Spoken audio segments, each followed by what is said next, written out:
brand new executive order officially ended funding to. Across the nation, we are seeing conservativist teams strike back against lethal, liberal policies. From the White House to each edge of the nation, leaders are moving back the dangerous motivation of the left that has tormented us for so long. In one express, the senator has marked an executive order that will clearly harm the goals of liberals. Via Daily Caller, South Carolina Governor Henry McMaster cut off all funding going to abortion clinics in an executive order Friday. The order states that no grants, contracts, or state-administered federal funds can go to support abortion clinics, and McMaster directed the Department of Health and Human Services, DHHS, to exclude abortion clinics from South Carolina's Medicaid network, meaning that they will no longer receive funding through the social program, according to The Hill. There are a number of agencies, clinics and medical entities in South Carolina that receive taxpayer funding to offer important women's health and family planning services without performing abortions, McMaster said in a statement Friday. Taxpayer dollars cannot directly or indirectly subsidize abortion providers like Planned Parenthood. The government should not support abortions, said local pro-life activist Gerald Freiberger in support of McMaster's order, according to the Post and Courier. We want abortion to be unthinkable. This is a big win for pro-life supporters in South Carolina. For a long time, the Americans had to suffer the injustice of seeing their hard-earned tax dollars go to fund abortions. This executive order will put a stop to it, ensuring that pro-life citizens are not helping an abominable practice.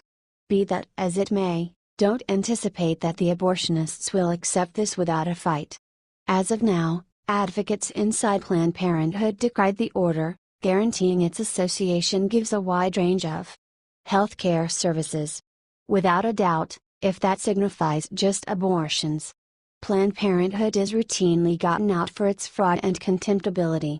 They don't give an assortment of health services for ladies, just tasks identified within supporting abortions. Rather than supporting this butcher shop of a group, tax dollars ought to be going to genuine health facilities that give services to all residents. They ought to be financing groups that save lives, not take them. We should trust that will be the situation. What do you think about this? Do not hesitate and write your thoughts in the comment section below. Thank you for reading.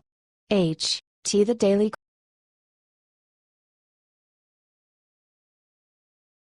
It's happening. Look what Gowdy just did. He passed the vote. Hillary, Comey, Obama, and Lynch in panic mode.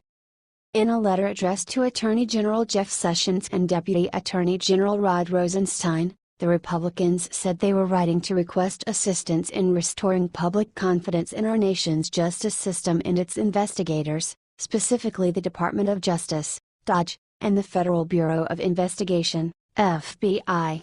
On Thursday, House Judiciary Committee Republicans called another special counsel, to investigate Hillary Clinton, James Comey, Loretta Lynch, Susan Rice, and Barack Obama. Presently it's occurring people.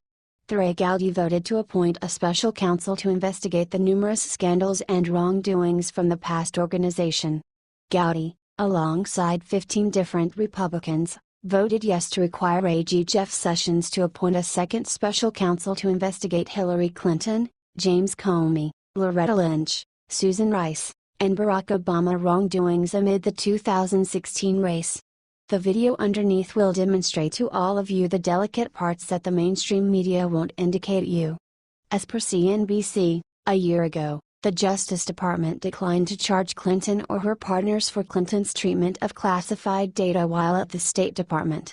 As a candidate, Trump debilitated to select a special counsel to investigate Clinton's activities. Comey had made an open declaration about the FBI's suggestion that the Justice Department not seek after charges against Clinton. He had said no reasonable prosecutor would bring a body of evidence against the previous Secretary of State for her treatment of government messages. That conclusion was generally panned by Republicans. What do you think about this? Do not hesitate and write your thoughts in the comment section below. Thank you for reading. Swamp Drain.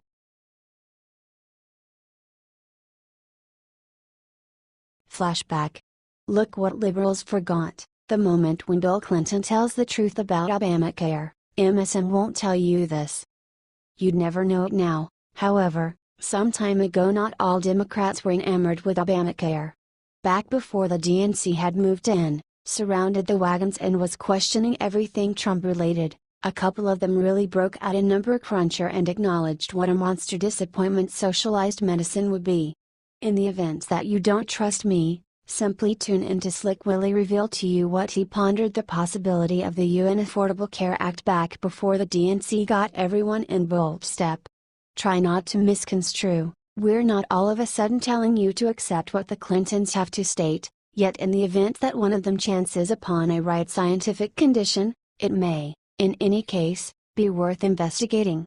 In the case of nothing else, I trust this demonstrates exactly how much the left will change its story relying upon the general plan that they need to push.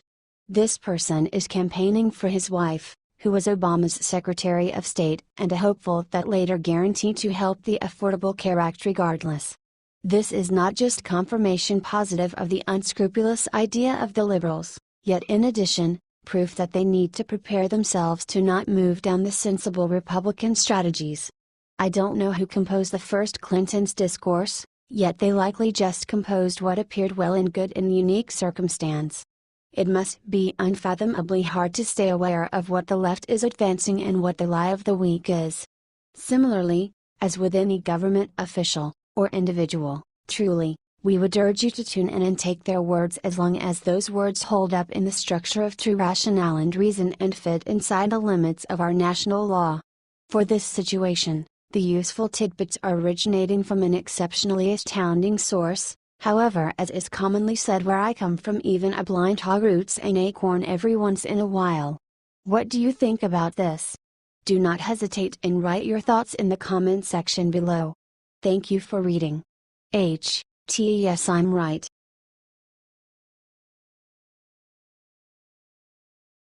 President Trump has had enough. Look which agency is on his chopping block. They're under investigation for. President Trump has a short rundown of government organizations that should be chopped out so as to lessen government spending and save the American individuals some critical tax dollars. Alongside cutting financing to the Corporation for Public Broadcasting and the National Endowment for the Arts, he has his eye on another administration organization that requirements to go. The Overseas Private Investment Corporation, OPIC, is the following futile and inefficient government program to be whacked for crediting out $890 million worth of advances to a few Chilean sun-oriented organizations very nearly Chapter 11. From the Daily Caller, a federal aid program President Donald Trump proposed cutting is under investigation for giving out nearly $1 billion in loans to several nearly bankrupt solar companies, according to a Reuters report published Tuesday. The Office of Inspector General for the U.S. Agency for International Development, USAID OIG, is auditing $890 million of loans approved by the Overseas Private Investment Corporation, OPIC, a program used to advance loans to overseas business ventures. Critics say such business ventures should receive funding from private banks, not from federal agencies. USAID OIG initially began its audit in 2016 but kept it under wraps. The probe is centered on OPIC's decision to fund 5 Chilean solar farms and a hydroelectric project in 2013 and 2014. Many of the loans are unlikely to be repaid, according to the report. Trump proposed cutting funding for new OPIC projects in his 2018 budget outline released on May 23. Congress will not take up the president's budget proposal until later this year. The White House's budget calls for a 31% cut to the Environmental Protection Agency's 2018 budget, and slashes funding to the Department of State by 29%, while the Department of Agriculture would see a 20% cut. In total, Trump's budget proposes cutting federal spending by $3.6 trillion over the next decade, including $1.7 trillion in cuts to entitlement programs. Albeit a few business banks decided the dare to be excessively unsafe, OPIC endorsed the credits, at any rate, calling it a manageable risk. Several commercial banks examined financing the beleaguered projects, sources told reporters, but they ultimately determined the unusual schemes too risky. OPEC considered the market scheme a manageable risk, according to 3 internal reports from 2013 and 2014. It's simple for an administration office to spread money around when it's another person's cash. The American individuals went out on a limb and came up with nothing, yet I'm certain some abnormal chilling representative benefited liberally. Perhaps Trump will cut it off rapidly before it gives away a couple of more $100 million of our tax dollars. What do you think about this? Do not hesitate and write your thoughts in the comment section below. Thank you for reading. The Daily